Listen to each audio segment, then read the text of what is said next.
सैयद मुसव्विर अली जंजानी साहब, ये माहिर इल्म नजूम हैं, एस्ट्रोलॉजिस्ट हैं, इनसे बात करते हैं। जी अस्सलाम वालेकुम। वालेकुम अस्सलाम। जी बताइएगा, सितारों के अहवाल अगर हम जानना स्टार्ट करते हैं तो सबसे पहले एरीज से अगर हम स्टार्ट करते हैं, एरीज आता है जी 21 मार्च से 20 अप्रैल तक।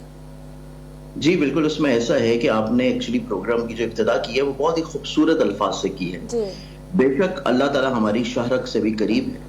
वो इतना अजीम रब है जो कि अपने अर्श करीम के ऊपर और उसके अर्श को जो कि फरिश्ते उठाए हुए हैं, वो सातों आसमानों से ऊपर रहते हुए भी हमारी शाहरग से भी करीब है। तो इस एतबार से बहुत ही खूबसूरत इब्तिदा की है और ये हफ्ता इस एतबार से बहुत ही अहमियत का हफ्ता होगा, क्योंकि ये वो हफ्ता है जिस हफ्ते में हमारे नबी अकरम सल्लल्लाहु अलैहि वसल्लम को मेराज हुआ था और वो मेराज के लिए तशरीफ ले गए थे।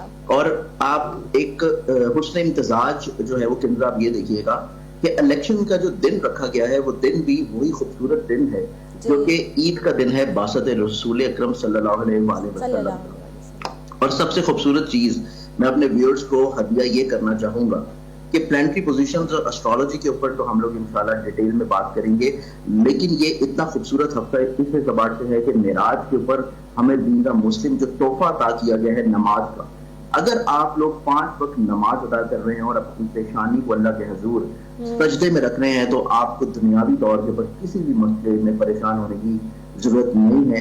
आपको हर चीज को अल्लाह के ऊपर छोड़ देना चाहिए। अल्लाह आप लोगों के लिए रास्ते खुद इंशाल्लाह बना देता है।